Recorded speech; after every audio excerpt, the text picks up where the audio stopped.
And so as a teacher, my goal is to deliver content which translates to the gospel in preaching. And I had to figure out what is my approach. How do I want to deliver this message?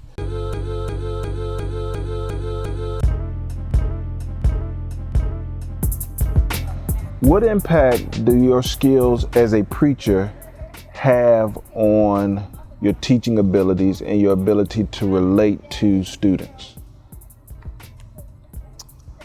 Just yesterday, I presented a PD to the staff here, and we were talking about diversity, particularly with Black students. And so some of the feedback that I got from my coworker that I presented with is that I was dropping the word and I sounded real preachy. And I told them in the group chat, I said, I can't turn it off. And a lot of people tell me that, like, when I talk, man, you just sound like a preacher. You just sound the part, you look the part, you just look preachy.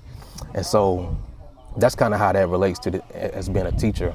I'm a preacher at all times. It's not something that I can just, turn on and turn off. But in the classroom, it kind of translates to how I look at it, because I believe education is a calling for me. It's not just a career, but it is indeed a calling. And so my approach to it is a little different. I even take the spiritual side, the spiritual aspect of that into the classroom. Every year I pray over my classroom. I pray for my students. I walk my floor. I pray over the desk, and I understand that there's, the physical side, but there's also a spiritual side to teaching. And so I really attribute that to some of my success in the classroom, some of the problems that young teachers have had in their, starting out in their careers, I haven't had. And I truly can say this because, I take God with me in the classroom every day.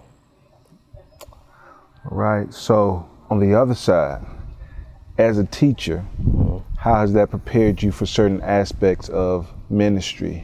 And how has that strengthened your skills in preaching and say teaching in the church setting? Yeah, so there is an art to teaching, and there's also an art to preaching and sermon delivery.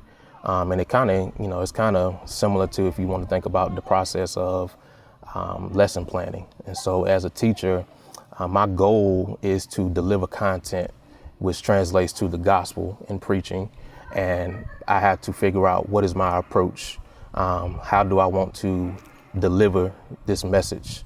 And so essentially my lesson plan or my content, that is my message to my students. And so I want them to receive it. I want them to remember it. I want it to impact them. And so the same way I approach preparing a sermon, I want something that's going to last and that's going to, that they'll remember on tomorrow. I want my students to feel the same way about the material that I teach. Now, I would say the intersection between you being a teacher and you being a preacher is probably met within an organization here called Men of Valor, that you are a part of.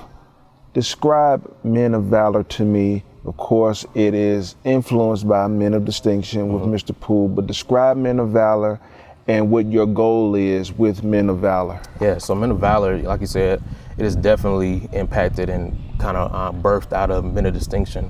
I am a member of Men of Distinction, and so for years, growing up in Person County, I knew that there was always one side of town that had MOD, but there was another side of town here at Northern Middle School, and they didn't have anything. And so when it came down to me graduating college, and when I started looking at job opportunities, as a former Panther, of course, it would be nice to go back home. But when you're in ministry, you go where there's a need. And so I knew that there was a need here at Northern Middle School, and I knew it was not a coincidence that when I graduated in December of 2016, that there was a language arts position that opened in the middle of the year. It can't get any better than that. So God's timing is always right. And so Men of Valor is actually not my own organization. It is founded by my good friend, Antoine Hargrove. He is a teacher, former teacher. He's actually in his first year of administration. And so I reached out to him because a lot of times everybody feels like they got to have their own organization. I want to start my own group and I'm gonna give it this name and do this. I'm not that person. I believe if we all on the same mission, and if you're going after the same thing that I'm going for, I'm gonna get behind you and help you push your vision. And so Antoine, he had Men of Valor, and I had been following him on social media and seeing all the great things that he did with Men of Valor at the other schools that it's at. So I hit him up one day and I say, man, I want to bring a Men of Valor chapter to Rossboro. And he was very excited because he was, in the process of wanting to expand MOV. And so when I hit him up, it kind of went from there. He told me what I needed to do. And I reached out to my principal. She was all on board with it. And so it kind of went from there, just seeing that need and, not trying to reinvent the wheel, but try to build from where we were. And so how does Men of Valor pull on your teaching and your preaching abilities? How does that combine the two? Yeah. And so Men of Valor is a unique opportunity because these guys that I have guys grades 6 through 8. And so it is an opportunity for me to deal with some things that I can't deal with in the normal school curriculum. And so MOV is an opportunity for me to empower as well as educate. And that's something that, a lot of times we don't have time to necessarily do 100% within our teaching, especially in former years with the pressures of standardized testing. But in MOV, it's a time for us to have some real conversations.